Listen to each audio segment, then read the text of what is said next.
Good evening. Yes, we're actually doing work on Floyd.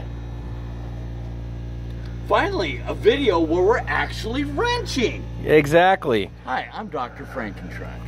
And I'm the Maniac Mechanic out here on the Gearheads channel. And you guessed it, we're doing front brakes. We're not going to go into it extensively, like taking the hubs off and replacing the rotors. The rotors are in really good shape, so we're not even going to take those off and turn them. But what we are replacing are the brake soft lines and the calipers and pads. We just did that on the other side, so now we're going to film this side since, you know, Dr. Frankentruck here knows what he's doing now. Yeah, so we're just gonna sit here and I'm just gonna film and narrate what he's doing. First things first. Get the retaining pins out.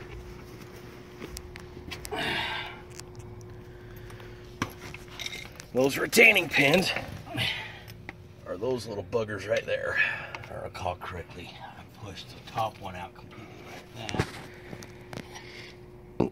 There's really no which direction you need to pop them out. It's just the bottom one that he's getting, just down right there, which is broken in two pieces. Good thing I'm replacing them. Yep, the new calipers come with new ones, so we're good there.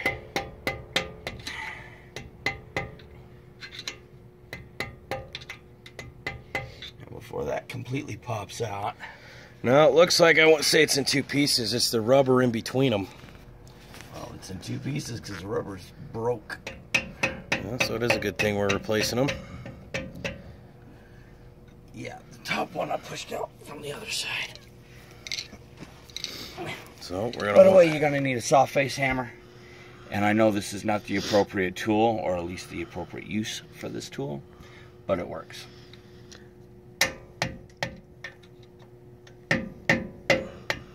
Even professionals will do stuff like this, Chris. Even professionals will. That always doesn't make it right. Use the tool as it's intended, not as it's not to be intended. That'll prolong the longevity of your tools. I need my lady slipper.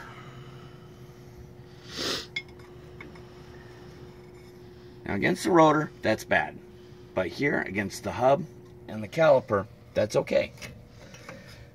Just gotta compress this a little bit, retorsion that spring, and then this, just like Here, that. put it up to the camera. Let's get a close up of this pin. Now these two pins look like they've been replaced. Those got really nice and shiny, like the new pins are, compared to the pins that we pulled out the other side, which were nice and rusty. But the rubber is degraded to the point where the pins are falling apart. Yep. So it's a good thing that we are replacing these pins now, isn't it? So those will go into the trash pile. And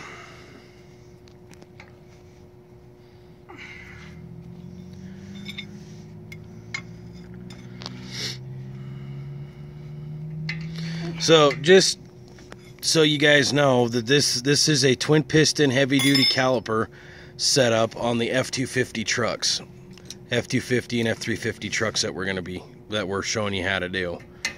Now, to be specific, this job is being done on a 1989 Ford F250. This is the XLT Lariat, and all the information for this truck will be linked in the description.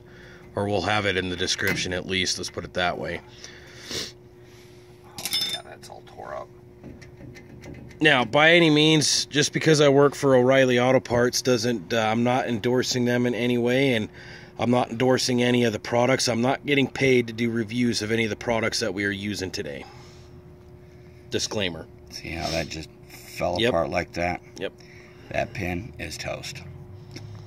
Good thing we got replacements. So okay, now, before we take the caliper off... So with those pins out, actually, the caliper does come off. But before we're taking it off the bracket, we're going to come in here, right where he's messing with, and we're going to undo this line. We're going to leave the line hooked up to the caliper and pull it out as an assembly because we're replacing it too. Guess what's missing? the clip. It's just gonna make life a lot easier. Yeah, it is, but at the same time, by the way, this is a hack job, and this is bad. And those of you who do stupid shit like this, stop doing that. All right, it's unsafe. It's not right. Look at this. $2, brand spanking new clips from O'Reilly's. And they're Dorman, so you can get them at the other retailers too. I know AutoZone, Advance, and even Napa sells Dorman products. There should be absolutely no reason why you should be using zip ties. Exactly. To hold your soft line in place. So those of you who do this type of half-ass shit, stop doing that. It doesn't take much money to do the job right. By the way, he didn't mean to swear. We are trying to make this family oriented. See that? That came off. I didn't even actually have to snap it. It was already snapped. So I just actually had to pull it off. So guess what? That soft line wasn't being held in place. The soft line on the other side was cracked, clean through right here. Yep, it was barely the inner side of the line was what was keeping it from leaking, but all the stuff all the way through it was cracked. We'll show you that stuff here in a little bit. All right.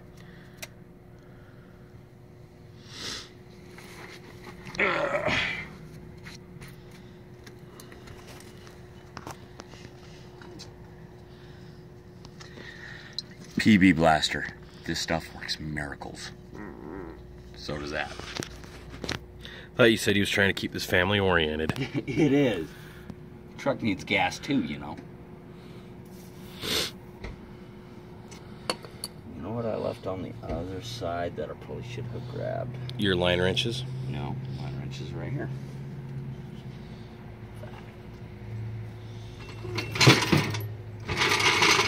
Okay, not there. There it is. Wire brush. You always want to try and clean away as much rust, contaminants, and debris before you crack any of your hydraulic lines. That way you don't contaminate your fluid, and you don't contaminate your new lines. That way you don't get trash and other junk lodged up in there and end up having problems. So cleanliness when it comes to auto repair is a must. You have to be clean, and that's part of a quality repair is cleaning. Making sure everything's cleaned, all your surfaces are cleaned. Now, it sucks that there's not really much light up in there, but basically what he's doing, and I'll get a close-up here in a second, he's just cleaning out, like you said, all the rust, debris, trying to get as much of the large loose stuff out of the way as possible before he breaks those lines up, cracks that fitting right there to get that line out. That's lovely. That is an old broken piece of vacuum line from somewhere.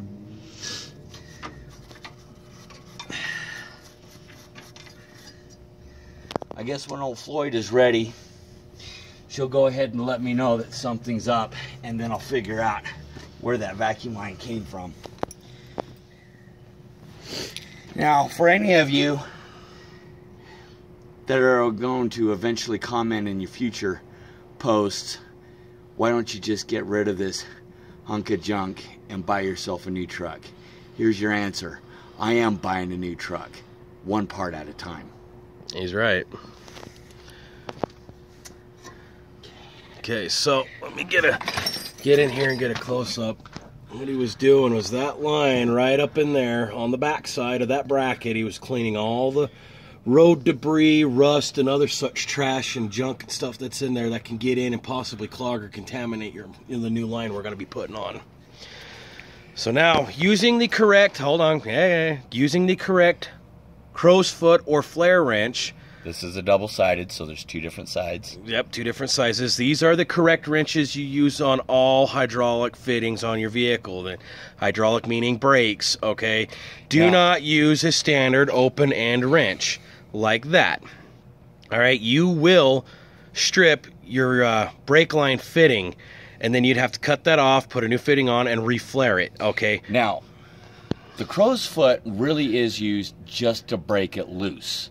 Once it's loose, then it's perfectly okay to use a regular open-ended wrench, especially where space is limited like it is in here. Yes. So yeah, to break it loose, make sure you spray some penetrating oil on it, especially if it's a rusted one. All right.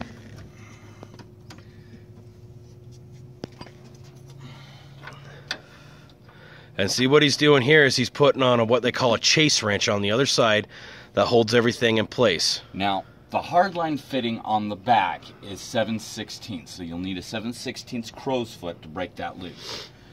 Now, the soft line retainer on this side, the soft line retainer on this side is an 11/16. Okay, so the 11/16, the larger side, that is the chaser or chase wrench that you put on. All right, this is how you actually can ensure that this is going to get broken loose properly. Now, you can use an impacting motion like what he's doing here to help break it loose. I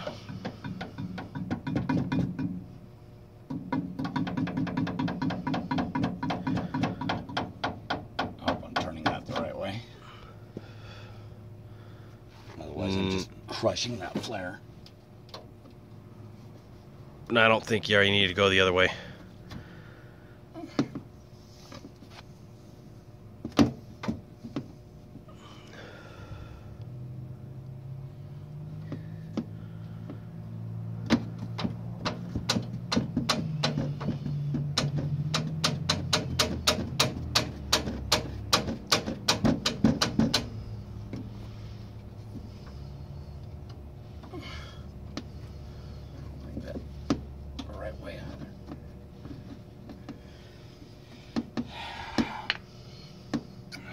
Now, in a low light situation like this, it's going to be a good idea to just go ahead and go grab a light. So, we're going to pause the video. I'm going to go grab a light. Okay, go grab a light.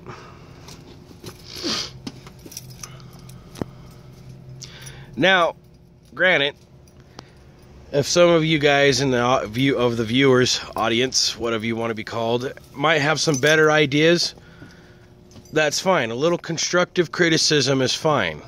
All right, be sure to post those in the comments and we'll take it into consideration on our next repair, because this isn't the only Ford F250 we're going to be doing this to.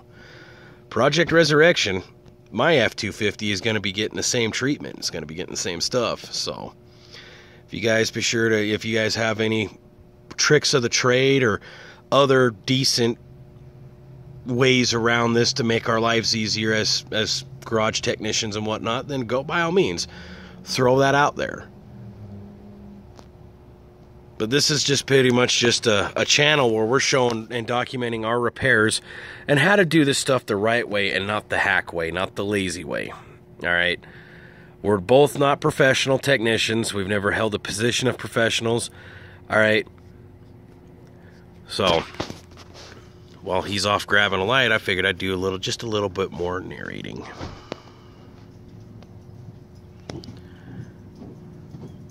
Do you think you're stripping it? I got a funny feeling I am. The rust on this truck is heavy.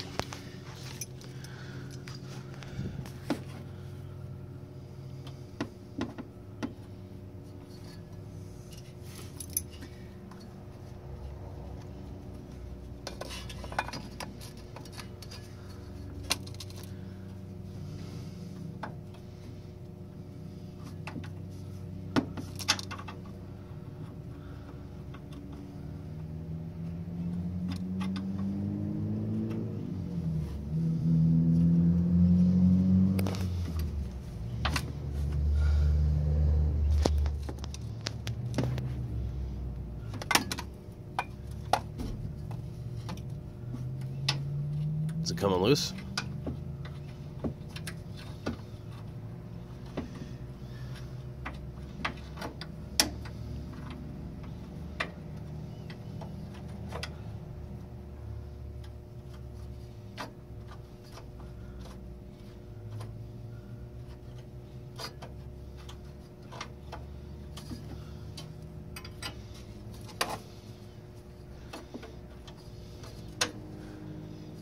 Yeah, and it's wanting to twist the line with it. Put your chaser wrench back on it. If you have to. this plate, this bracket is keyed. You can only slip the...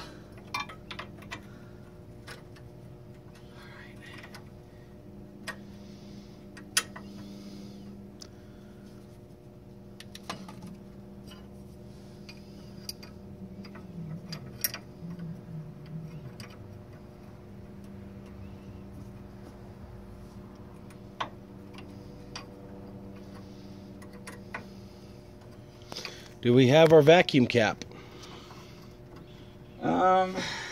That's a good question. And did you put the drip pan under where it's good so we don't make a mess of your driveway? Good idea. Let me go grab the vacuum cap. The vacuum caps. Right next to the needle nose vice grip pliers. All right.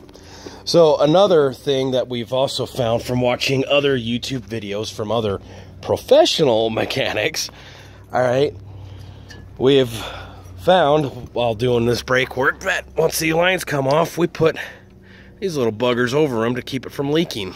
And they're a dime a dozen, so go pick some up.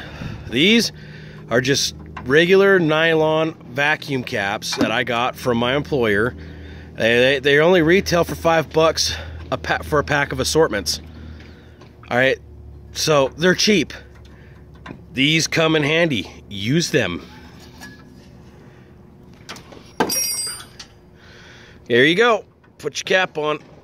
I'm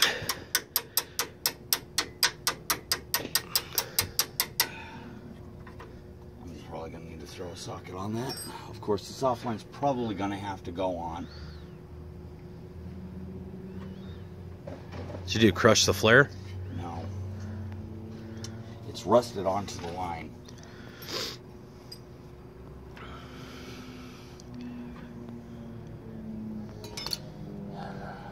I saw a little trick to this. I can't remember. It was Eric, the car guy, that did it.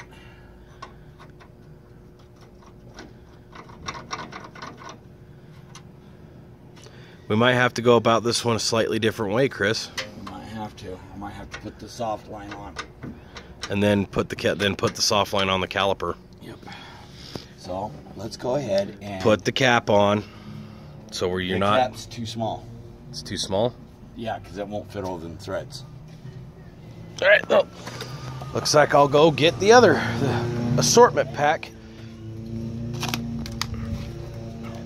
$5. Most of the auto parts stores have something like this. They come in handy other than just blocking off vacuum ports. Here, I would say the white one maybe. Hold on. Get this soft line in place.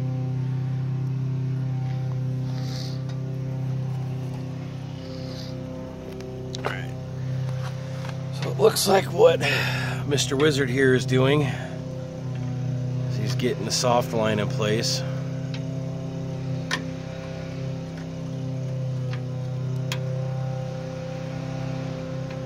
Slipping the retaining clip back down, which this side didn't have one.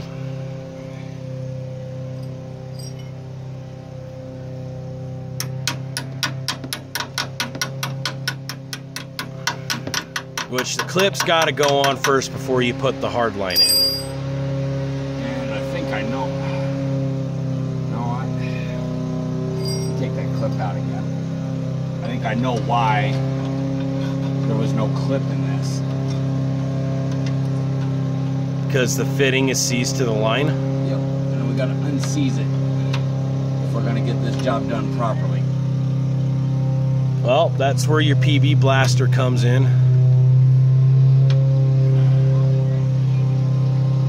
So put a cap on there so you're not leaking your fluid for the time being. Well, give me a plug.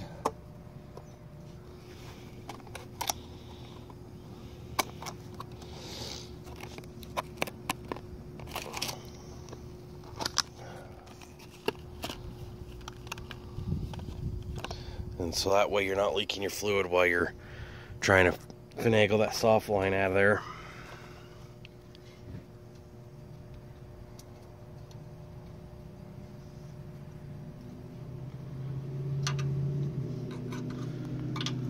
Let's see if I can get in here where they could see.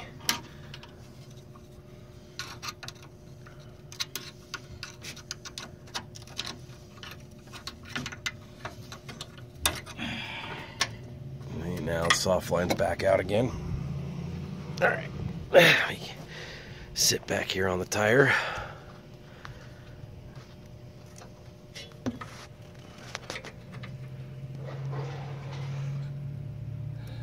Gotta figure out how to get that loose. See, we got it capped so it's not dripping and draining the master cylinder. So take that entire assembly off. And what he's doing here is he's just slipping his pry bar in between the hub and the caliper and just gently prying back. You don't want to put a whole lot of force behind it. He's doing the same thing to the bottom.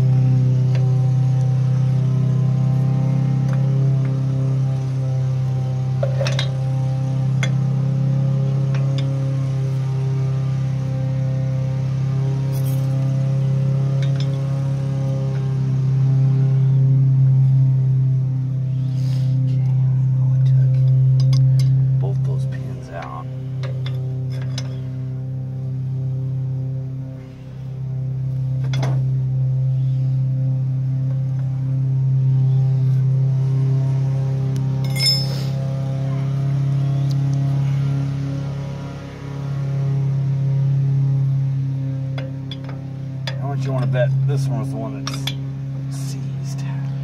Probably.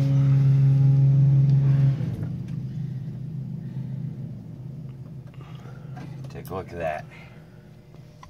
Still plenty of meat left on them pads. Yep, but still a good idea that we have them off to replace them.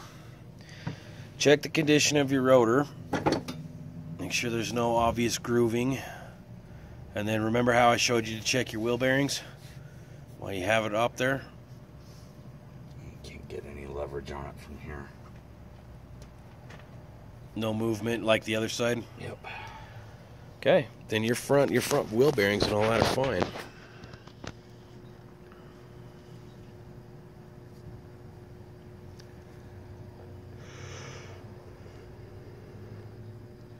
No warping. Now I can feel a little bit of grinding coming from this side. And it's not as free spinning as the other side was. But it's a lot freer now without that caliper on. This is the reason why I lost my brakes. That caliper seized up. Couldn't build up any line pressure. All right, well, let's get the new one on. Let's get this taken care of, dealt with, because I'm gonna want to put that soft line onto the caliper and then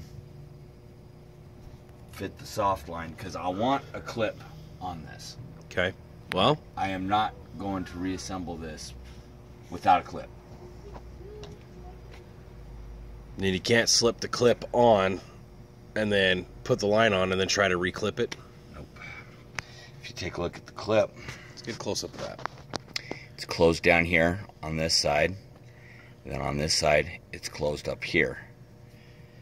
So on this side is supposed to slip over that.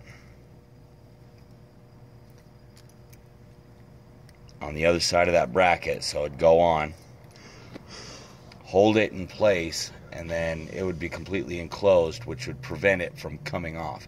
That's a fail-safe that'll help protect your soft line and your hard line, ensuring that your brakes are going to continue to work. All right. So we have a seized-on retainer on this hard line. It's got to be freed up, because I am not going to reassemble this half-assed.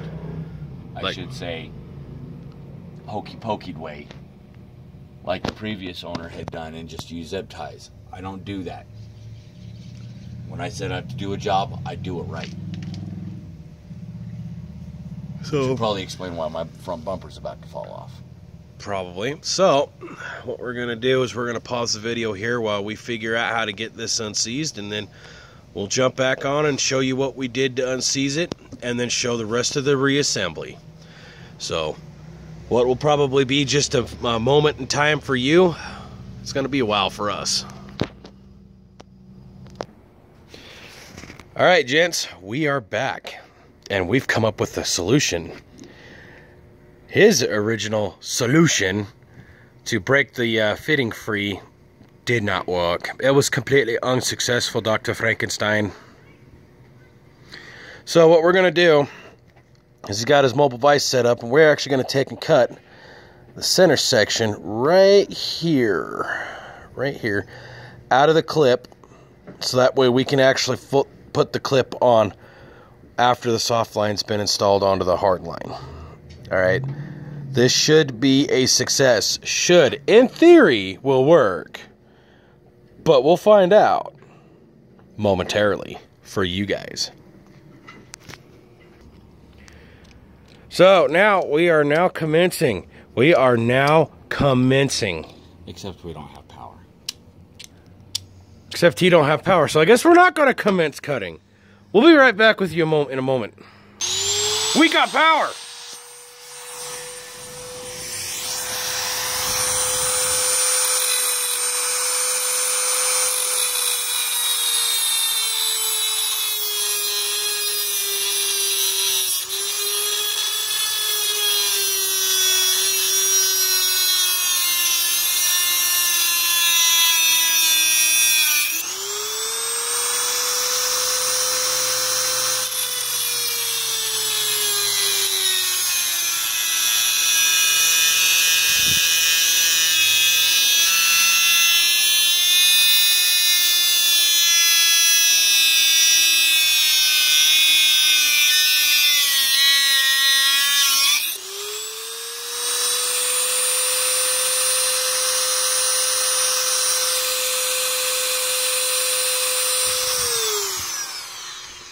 Okay, let's turn the power tool off before somebody gets hurt. Which would be still funny as all beats hell. That's hot. You think? Then I'd take and clean up, try to smooth out those edges a little bit so you don't have sharp or anything, burrs that would possibly damage anything. Oh, that's the thing, is it's going up against a hard line. Alright. I don't exactly have my files. I wasn't anticipating that side being a pain in the took-it, while this side was incredibly easy. So we should have filmed that side then. Yeah, I should have filmed that side. Should have done that side first. But how could we have known? Exactly. All right. Well, let's commence. All right. This video is getting almost a half hour long. Well, we like half-hour-long videos.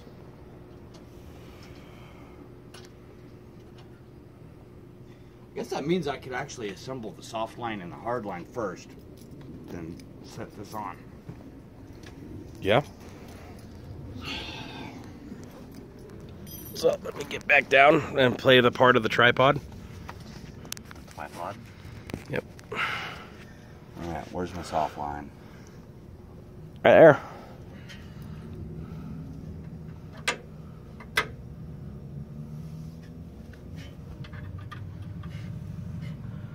So what he's basically doing is he's threading it on using the hose as leverage.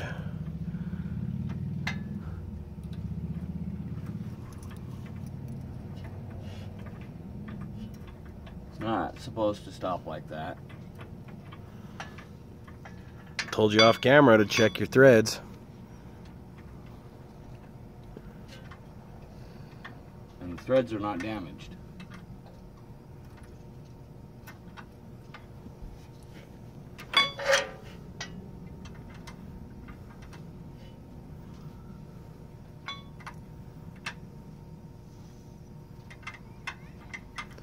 Now be sure to take a towel with you everywhere you go.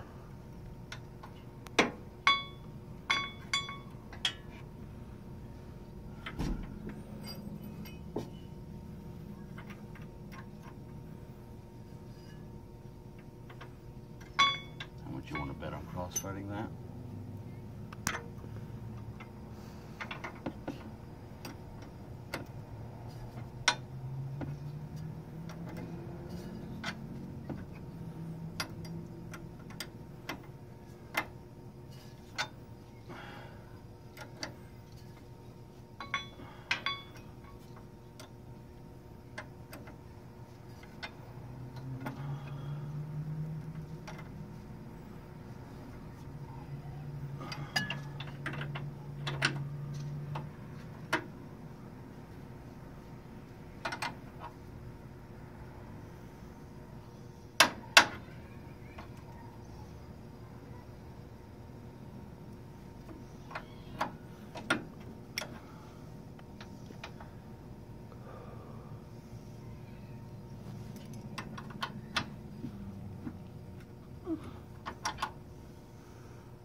All right, well, while he's fiddling with this, I'm gonna pause it, and then we'll come back when we start on the next stage, which is putting the caliper on.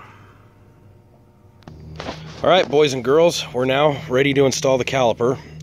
We added a little bit of caliper grease to both ends and those bosses, both sides, before he slips them into the caliper. And we've also added the anti-rattle spring into the face there. Now, if you're curious as to how that goes in, simple. See how the spring's oriented? Slip it in to those little grooves and then twist into place and then just hold it. You want to slip the piston side pad in first, and sometimes it's actually better to do this without this spring right there. Be sure not to touch the friction material if you have dirty hands, because then you can contaminate. So be very careful when installing.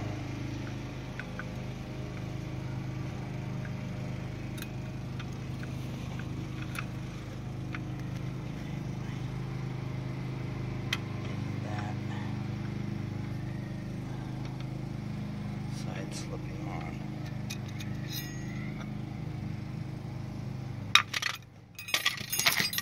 That was wonderful.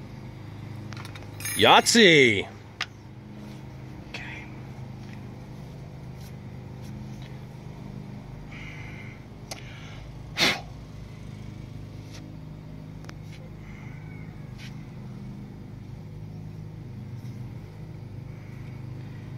See, that's the reason why I didn't grease the other one.